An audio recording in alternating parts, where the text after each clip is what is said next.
Welcome to the Slop Farm. Enjoy the video.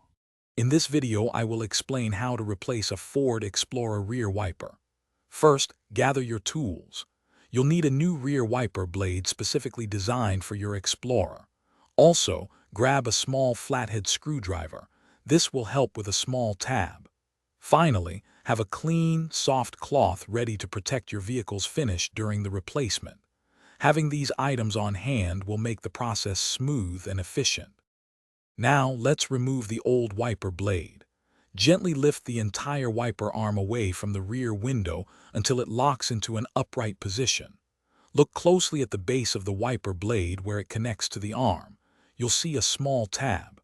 Press this tab down firmly with your finger or the flathead screwdriver, then slide the old blade straight off the arm. Be careful not to let the arm snap back against the glass. With the old blade removed, it's time to install the new one. Take your new wiper blade and align its slot with the pin on the wiper arm. Slide the blade onto the arm, pushing it firmly until you hear a distinct click. This click indicates that the blade is securely locked in place. Give it a gentle tug to confirm it's properly fastened and won't come loose during operation. To finish up, carefully lower the wiper arm back down onto the rear window.